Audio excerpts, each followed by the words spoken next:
Guys, welcome to part 3 of how to get a rugby player's physique. Today we're looking at the arms, but also the upper body. So of course in this video we're going to explore how you can build your arms just like a rugby player. Now guys, if you were paying attention in part 1, I mentioned that building size is a byproduct of getting strong. So that's true for the shoulders, but it's also true for the arms and the upper body. One thing that I should stress from the outset is that rugby players don't have dedicated days in the gym just to training arms. That would be a waste of time. They're worried about performance, and in the grand scheme of things, having a day dedicated to biceps just isn't the way forward to improve your rugby performance. However, they do have strong and powerful and big arms. So how do they build those arms without having a dedicated bicep and tricep day? So in this video, I'm going to share with you 2 of my favorite tried and tested methods that will stimulate growth in your upper body, particularly your arms. And of course, we're going to look at some of my favorite exercises as well. Some of these methods are quite tough, so let me know in the comment section if you're able to do them. So although big biceps don't mean that you have an improved rugby performance, I think we can all agree on that. What we can also agree on is there are situations in rugby that it helps to have a strong upper body. Simple things like if you have high relative strength, then when you're on the ground, pushing yourself back up to your feet is going to be relatively easier, which sounds insignificant, but think about it. If you've made a tackle, you either need to get yourself out the way or spring up to your feet and get into that jackal position. And split seconds count in terms of being able to get that ball or getting rucked out the way. Also, holding the ball up in contact if a player runs at you high and the ability to keep them there and allow your defense to organize and slow down the ball is another example of how having strong arms can benefit you. And of course, being able to fend in contact, being able to rip the ball. There are situations where having strong arms and a strong upper body are obviously helpful in rugby. Some coaches refer to muscle building as body armor because it serves to protect you in the high collisions that rugby has. And on the other side of things, being big and strong in the upper body also contributes to your mass, which contributes to your momentum, your speed and your mass, which we said in previous videos that's really important for rugby.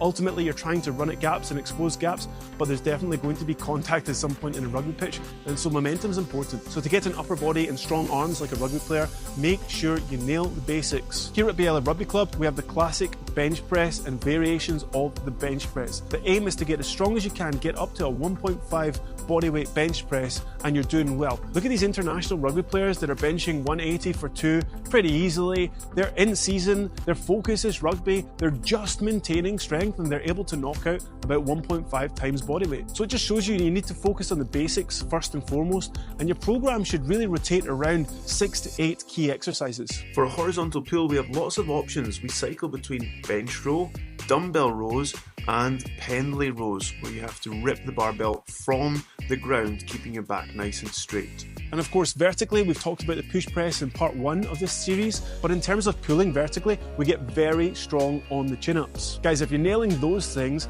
here's a method now that I use with my guys to get them growing in pre-season, sometimes in season, depending on their group, and it comes after they've done their primary and secondary strength exercise. So I'm a big fan of Agonist supersets in the pre-season. These are really tough to do because they target the same muscle group, but they're a surefire way to get you going if you've never done them before. So 2 Agonist supersets that we use is doing 3 sets of 6 to 8 reps on chin-ups and then going straight into dumbbell bicep curls. I reserve this for people that are already strong on the chin-up and are trying to really build their upper body and get a bit of mass about them over pre-season. Another good example that always humbles our players is going from narrow bench press straight into dips. Again, a very tough superset that's going to stimulate growth in the arms. And like the chin-ups, I only do this if players have an adequate amount of strength already on their horizontal pressing pattern. So guys, if you've never tried that method, it's definitely something to consider. I use it in my Ignition program and my Grow program. So a session might look like primary strength exercise, secondary strength exercise, Agonist supersets for accessory exercise,